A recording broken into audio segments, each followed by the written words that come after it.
E aí, gurizada, beleza? Aqui é o Renan, professor. E hoje a gente vai falar um pouco sobre o Felipe Neto dando entrevista pro The New York Times. Então solta a vinheta.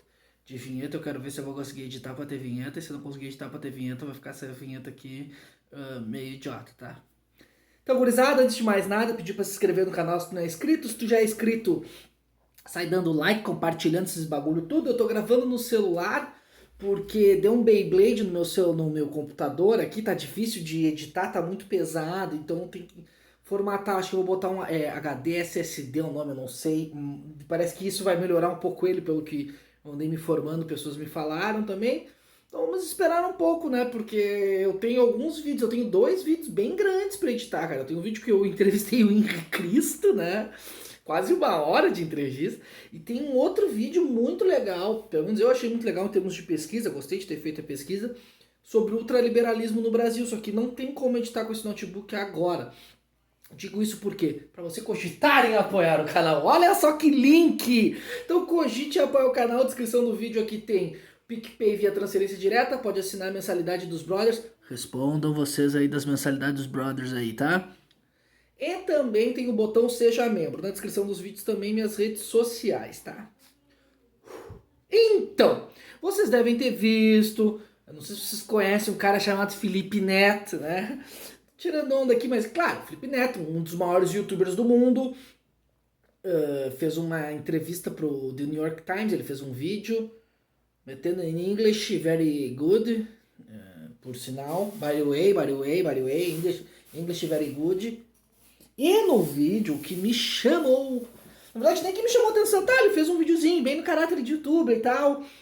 As pessoas reclamando do porquê um youtuber estaria no New York Times. E é isso, daí eu quero falar um pouco sobre essas reclamações. Eu nem vou me estender aqui ao fato ideológico do Felipe Neto, como ele está se posicionando nos últimos tempos. Tipo assim, não é sobre isso que eu quero falar.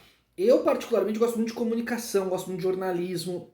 Então esse tipo de coisa é uma coisa que me chama a atenção justamente para a gente começar a observar como está mudando a estrutura comunicativa mundial, onde um youtuber que fala basicamente, pelo menos no canal dele, a maior parte do público dele é de crianças, né? Acaba assumindo uma importância política no cenário nacional e agora internacional, porque no vídeo que ele faz para o The New York Times ele diz para as pessoas não votarem no Trump. Então, tipo, olha a magnitude de sentido de grandeza, né, para um brasileiro interferir na eleição dos Estados Unidos. Mas aqui eu não estou fazendo juízo de valor sobre o posicionamento dele, tá? Não é sobre esse o ponto. O ponto é sobre como está cada vez mais se reorganizando a comunicação no mundo. Porque até eu que sou um nano canal, eu tava lendo uma vez uns textos, tipo assim, eu sou um nano influenciador. Eu nem sou porque eu não me esforço pra isso, mas com um canal desse tamanho eu até poderia me esforçar pra ser um nano influenciador. Então, tipo assim, vai ter uma pessoa que vai levar a sério alguma dica que eu for dar e tudo mais, ou algum produto que eu for falar. Isso eu fico imaginando umas pessoas que nem Felipe Neto. Daí se tem eu isso, tem 40 mil inscritos, daí tipo assim, pessoas que têm 100 mil, 200 mil, 300 mil. Porra, imagina o Felipe Neto, sei lá, ele dá 40 milhões de inscritos. Ele é a Xuxa dos nossos tempos. Isso não é uma crítica. Só que é muito engraçado. A Xuxa, nos tempos dela, ela não falava sobre política, porque ela ficava, provavelmente ela não falava porque ou ela não gostava do assunto, né, cagava pro assunto, ou se importasse com o assunto, ela estava dentro de uma emissora. Essa emissora poderia botar algumas sanções se falar sobre política e tal.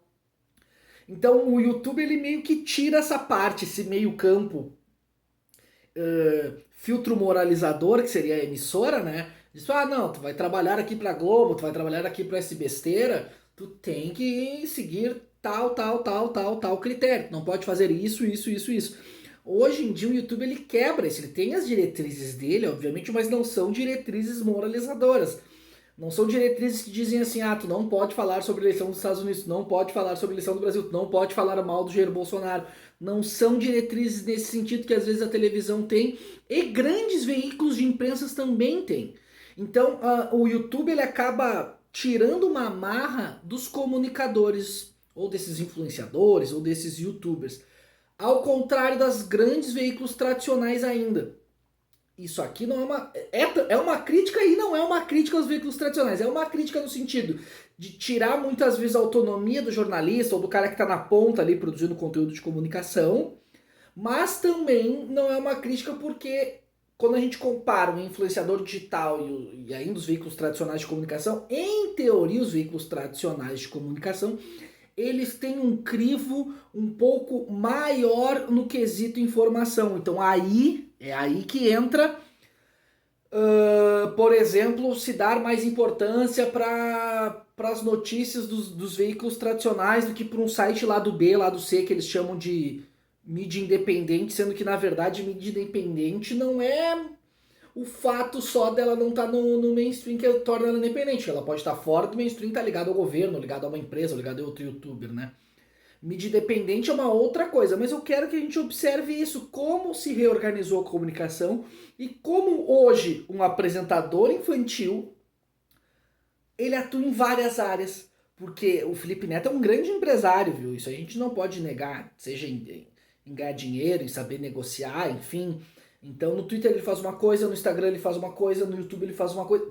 Então ele consegue as várias bolhas que ele tem, que às vezes são diferentes. Tem gente que segue o Felipe Neto no Twitter e não vê os vídeos dele no YouTube, tem gente que, né? Enfim.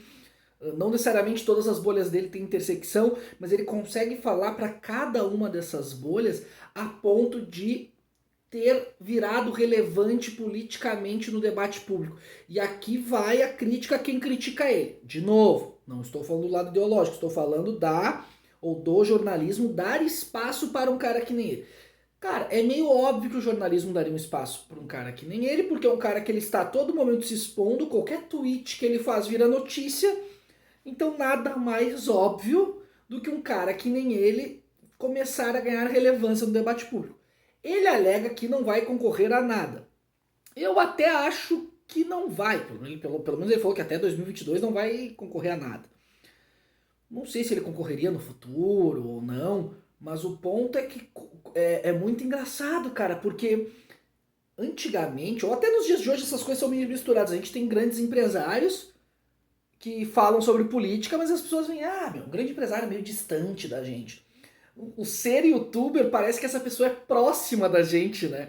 Parece que, nossa, o Felipe, tipo assim, não, né? Tem milhares de pessoas envolvidas ali, movimenta milhões de dinheiro, mas ele dá uma quebrada, como ele aparece na telinha, ele dá uma quebrada e parece que é muito próximo da gente, parece que a gente conhece ele, então por isso que isso causa mais estranheza ainda, porque é como se fosse um amigo teu que fosse parar no The New York Times. Tu fosse, nossa, meu amigo ele faz vídeo de criança, tá lá no New York Times, né? Meu, olha que absurdo. Não, ele realmente... A gente tem que começar a entender os movimentos da comunicação hoje em dia e começar a entender que sim, ele tem relevância no debate público. Cada vez mais, inclusive, porque cada vez mais ele está marcando posições nesse sentido. Então ele tem sim, e cabe às pessoas que querem criticá-lo pelas coisas que ele fala, mas essa crítica do tipo, tu é o youtuber, não vai servir mais, porque hoje em dia youtuber é uma profissão, né? É uma profissão que, no caso dele, não no meu, né? No caso dele, tipo assim, atinge milhões de pessoas e acaba tendo relevância no debate público. Então é quase que a mesma relação. Isso não é uma crítica, viu? Mas é como se a Xuxa fosse falar de política na década de 90, sabe? Vamos votar no Lula, pessoal, vamos votar no FHC, no Fernando Henrique, ou no Collor. É como se ela fosse falar de política. Tá? Então é uma coisa que me chama a atenção. E interessante a entrevista dele. Alguém coloca aqui no link, eu acho que eu não vou conseguir colocar, mas alguém coloca a entrevista dele no New York Times. É uma matéria boa.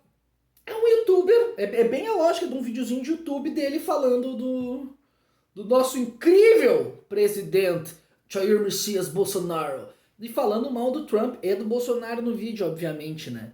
Mas naquele caracterzinho, ele bota uma coisinha de graça. Tá, então é isso que eu trouxe para reflexão de vocês. Escrevam aqui embaixo o que vocês acham disso. Se ele merece ou não esse espaço no debate público. Se ele não merece os porquês. Se ele merece os porquês. E se realmente o mundo aí digital está se reorganizando, tá bom? Não se esquece minhas redes sociais aqui embaixo e as formas de apoiar o canal, tá? Então tá. Beijo no cérebro de todo mundo e tchau.